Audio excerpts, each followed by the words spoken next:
Students, welcome to Wintop classes. और आज की क्लास में स्टार्ट करने वाले हैं कक्षा 10वीं का विषय विज्ञान और प्रौद्योगिकी भाग 1 पाठ 7वां। पाठ का नाम लेंस और उनके उपयोग, lenses and their uses. Students, इस पाठ के ऊपर ऑलरेडी मैंने 5 वीडियो बना के रखा हुआ है। यदि आप लोगों ने उन वीडियोज़ को नहीं देखा है तो प्लीज़ उन वीडियोज़ को देख लीजिएगा ताकि आपको यह पूरा पाठ समझने में आसानी हो।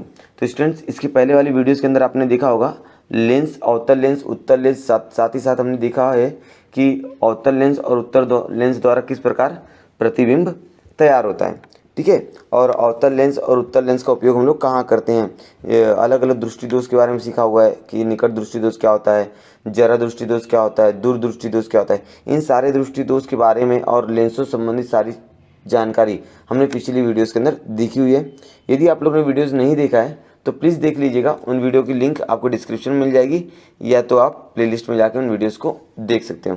तो स्टूडेंट्स, आज का जो हमारा टॉपिक है वो है दृष्टि सातत्य। और साथ ही साथ हम लोग पढ़ने वाले हैं कि जो भी प्रकाश संवेदी कोशिकाएं होती हैं वो हमारे नेत्रों को किस प्रकार पहचान होती है कि अलग अलग रंगों की। ठीक है ना, हम लोग कैसे पहचानते हैं अलग अलग रंगों के बारे में कि कोई दिया गया रंग लाल है, सफ़ेद है, काला है, पीला है, नीला है। ये अलग अलग प्रकाश संवेदी कोशिकाएं होती है हमारे नेत्रपटल में, उनके माध्यम से कोई जानकारी प्राप्त होती है। तो आज इन टॉपिक के बारे में बात करने वाले हैं। तो चलिए वीडियो को स्टार्ट करते हैं। चलिए स्टूडेंट्स, आज का पहला टॉपिक हमारा दृष्टि सातत्य, जिसको बोलते हैं परसिस्टेंस ऑफ विजन। आपके सामने यहाँ पर एक आकृति दिख रही है दो। सबसे पहले इस आकृति को समझेंगे। जिससे आपके पास एक कागज़ का गत्ता है तो इस पर इस तरह की आकृति बना लेंगे जाली जैसा, और उसमें एक आप बोल सकते हो कि पिंजड़े में पक्षी नहीं तो ये बंदर जैसा उल्टा। अब उसको क्या करेंगे, हम लोग एक दूसरे के ऊपर चिपका देंगे, एक दूसरे के विपरीत ओर, और उसको हम लोग धागा से जब घुमाएंगे तो हमको ऐसा प्रतीत होगा कि ये जो बंदर है या जो ये पक्षी है ये इसके अंदर बैठा हुआ प्रतीत होगा। कब तक प्रतीत होगा? जब तक वो धागा घूमेगा तब तक। लेकिन जैसे धागा घूमना बंद हो जाएगा तो वो बंदर जो रहेगा उसके अंदर बैठा हुआ नहीं दिखाई देगा। मतलब कहने का है कि हमारे नेत्रपटल पर जो भी प्रतिबिंब बनता है वो हमारी नेत्रपटल पर कुछ समय के लिए क्या रहता है, वैसा ही रहता है जैसा दिखाई देता है कुछ समय के लिए। लेकिन जैसे जैसे हम लोग उस वस्तु को दूर लेके जाएंगे तो हमें दिखाई नहीं देता है। ठीक है ना, कुछ समय तक हमारी जो नेत्रपटल की जो कोशिकाएं होती हैं वो संवेदनशील होती हैं, लेकिन जैसे ही हम लोग उस प्रतिबिंब को दूर लेकर जाएंगे तो हमको दिखाई नहीं देगा। जैसे कि यहाँ पर एक आकृति आपको दी गई है। स्टूडेंट्स, इस आकृति को आप ध्यान से देखो बहुत ज़्यादा करीब करके, तो यहाँ पर आपको एक बूढ़ा व्यक्ति और बूढ़ी औरत आपको दिख रही होंगी बाहर से। लेकिन यदि आप बहुत ज़्यादा ध्यान से देखोगे तो यहाँ पर एक व्यक्ति है जो सितार बजा रहा है। ठीक है ना, और यहाँ पर भी एक व्यक्ति है। ठीक है, और यहाँ पर दरवाज़ा दिख रहा है घर का।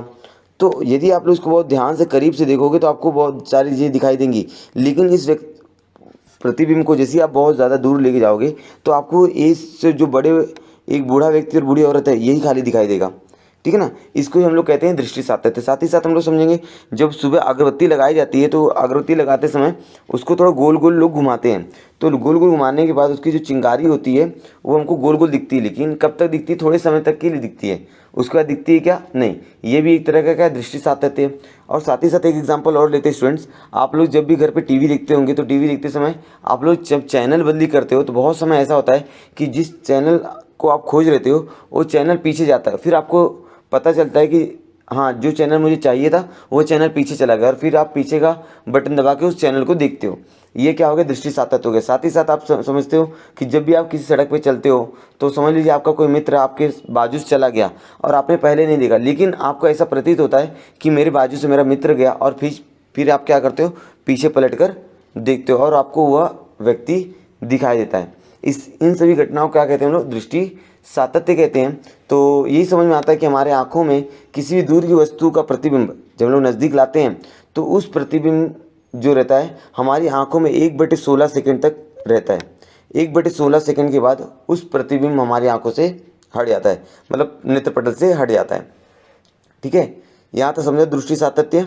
तो चलिए बहुत सारी चीज़ें आप लोगों के लिए लिख के रखी है, उनको पढ़ के मैं समझा देता हूँ। दृष्टि सातत्य परसिस्टेंस ऑफ विजन, वस्तु का प्रतिबिंब नेत्र लेंस द्वारा नेत्रपटल पर बनता है। आप सभी को मालूम है किसी भी वस्तु का जो प्रतिबिंब होता है हमारी आँखों में नेत्र लेंस होते हैं, उनके माध्यम से नेत्रपटल पर की वस्तु का प्रतिबिंब तैयार होता है। इसी कारण वस्तु हमें दिखाई देता है। जब तक वस्तु आँखों के सामने है तब तक उसका प्रतिबिंब नेत्रपटल पर रहता है। कभी कभी क्या होता है, कभी कभी क्या हमेशा ही, जब तक कोई वस्तु आपके सामने तभी तक वो दिखाई देगा। जैसे ही आप वहाँ आपका नेत्र किसी और जगह करते हो तो वस्तु आपको दिखाई देता है क्या? नहीं दिखाई देता है। वस्तु दूर करने पर प्रतिबिंब भी नष्ट हो जाता है। जैसे जैसे वस्तु आप जितना दूर लेके जाओगे प्रतिबिंब क्या हो जाएगा? नष्ट हो जाएगा, मतलब हमको वो वस्तु दिखाई नहीं देगी। हमारी आंखों के संदर्भ में वस्तु दूर करने पर भी 1/16 सेकंड तक प्रतिबिंब नेत्र पटल पर वैसे ही रहता है। अगर हम लोग हमारी आंखों की बात करें तो हमारी आंखों में अगर कोई प्रतिबिंब तैयार होता है तो हमारी आंखों में वो 1/16 सेकंड तक रहता है, उसके बाद वो प्रतिबिंब क्या होता है? मिट जाता है। ठीक है, तो इससे हम लोग पूछ सकते हैं कि हमारी जो नेत्र पटल पर बहुत सारी संवेदनशील कोशिकाएं होती हैं वह 1/16 सेकंड तक किसी भी रंग का पहचान या किसी प्रतिबिंब को देख सकती है, और इसी को हम लोग क्या कहते हैं? दृष्टि सातत्य कहते हैं। अब आगे अगला टॉपिक हमारा है प्रकाश संवेदी कोशिकाएं। हमारी आंखों के अंदर स्टूडेंट नेत्रपटल होता है, और जो नेत्रपटल होते हैं, नेत्रपटल बहुत सारी संवेदनशील कोशिकाएं प्रकाश संवेदी कोशिकाओं से बना होता है। नेत्रपटल कोई एक ही कोशिका नहीं होती है, उसके अंदर बहुत सारी कोशिकाएं होती है। जैसे हमारी पुस्तक में, हमारी किताब में 2 प्रकार की कोशिकाएं दी गई हैं, दंडाकार कोशिकाएं और शंक्वाकार कोशिकाएं। ये दंडाकार कोशिकाएं और शंक्वाकार कोशिकाएं क्या होती हैं? आपको यहाँ पर दिखेगा, ये दंडाकार कोशिका यहाँ पर दिख रहा है आपको, जो लंबी लंबी है। शंक्वाकार कोशिका आपको दिख रहा होगा, ठीक है ना, ये रॉड सेल है, और एक कौन सेल है, दिख रहा होगा आपको, इस तरह की शंक्वाकार, शंकु के आकार की रहेंगी। ठीक है, अब इनका काम क्या होता है, और ये लोग कहाँ पाए जाते हैं? ये लोग पाए जाते हैं नेत्रपटल पर। कहाँ पाए जाते हैं? नेत्रपटल पर। अब काम क्या होता है? जो दंडाकार कोशिका होती है स्टूडेंट्स, पहले समझते हैं दंडाकार कोशिका। जो दंडाकार कोशिका होती है प्रकाश की तीव्रता को प्रतिसाद देती है, मतलब प्रकाश कितना तीव्र है और प्रखरता और धुंधलेपन की जानकारी देने का काम करती हैं। जैसे प्रकाश जब आपकी आंखों में ज़्यादा आता है तो वे दंडाकार कोशिकाएं होती है, जिसकी वजह से आपकी पुतली क्या हो जाती है? बहुत ज़्यादा सिकुड़ जाती है। ठीक है ना, क्योंकि वो धुंधलेपन और प्रखरता का मालूमात लगाती हैं, और इसी दंडाकार कोशिका के हिसाब से आपको पता चलता है कि शाम हो गया है या दिन है या रात है। इन सारी चीज़ों की जानकारी आपको मिलता है कि अभी रात है, दिन है या शाम है, सुबह है, कि 12 बज रहे होंगे, 5 बज रहे होंगे। ये जो आप अंदाज़ा लगाते हो मौसम को देखकर, ये दंडाकार कोशिकाओं की वजह से होता है। अब शंक्वाकार कोशिकाएं क्या होती है? तो शंक्वाकार कोशिका होती है स्टूडेंट्स, वो सिर्फ प्रकाश के रंगों का प्रतिसाद देती है। ठीक है ना, शंक्वाकार कोशिकाएं क्या करती है? सिर्फ प्रकाश के रंगों का, जैसे कोई रंग हरा है, लाल है, पीला है, नारंगी है, इनका प्रतिसाद देने के लिए शंक्वाकार कोशिकाएं होती हैं। ये आपको याद रखिएगा। दंडाकार कोशिकाएं सिर्फ मस्तिष्क को प्रकाश की प्रखरता और धुंधलापन इनकी जानकारी देती हैं, लेकिन जो शंक्वाकार कोशिका होती हैं वो प्रकाश के जो अलग अलग रंग होते हैं, ठीक है ना, उनके बारे में जानकारी देने का कार्य करता है। और प्राप्त जानकारी मस्तिष्क तक जाता है, मस्तिष्क क्या करता है? उसको विश्लेषित करता है, और विश्लेषण करने के बाद उस वस्तु का वास्तविक चित्र हमारे नेत्रपटल पर बनता है और हम उन वस्तुओं को देख पाते हैं। ठीक है, यहाँ तक समझा। तो जो शंक्वाकार कोशिका होती है अलग अलग रंगों को प्रतिसाद देती है। अब जब लाल रंग का, मान लीजिए आपकी आंखों में लाल रंग बन रहा है, आप जैसे आपको यहाँ पर जो भी डायग्राम दिख रहा है लाल कलर का है, तो अभी आप जिसको देख रहे हो लाल रंग का है, तो जब लाल रंग का प्रकाश आपके आंखों पर पड़ता है या नेत्रपटल पर पड़ता है, तो शंक्वाकार कोशिकाओं के जो लाल रंग का प्रतिसाद देने वाली कोशिकाएं हैं, सिर्फ वही क्या रहती हैं? उद्दीपित होती हैं, और बाकी सारी कोशिकाएं उद्दीपित होती हैं क्या? नहीं। तो हमको लाल रंग क्या होता है? दिखाई देता है। इसी कारण लाल रंग की हमको पहचान होती है, और वस्तु जो व्यक्ति है वो अलग अलग रंगों का प्रतिसाद शंक्वाकार कोशिकाओं के माध्यम से दे पाता है, और इस प्रकार प्रत्येक व्यक्ति अलग अलग रंगों की पहचान कर पाता है। और यदि स्टूडेंट्स शंक्वाकार कोशिकाएं किसी व्यक्ति के शरीर में या किसी व्यक्ति के नेत्रपटल पर अनुपस्थित हो जाएं तो उन्हें कलर ब्लाइंडनेस कहते हैं। उनको कलर नहीं समझ में आता है, उनको सारी चीज़ें ब्लैक एंड वाइट दिखाई देंगी। ठीक है, क्योंकि उनके नेत्रपटल में शंक्वाकार कोशिका है ही नहीं।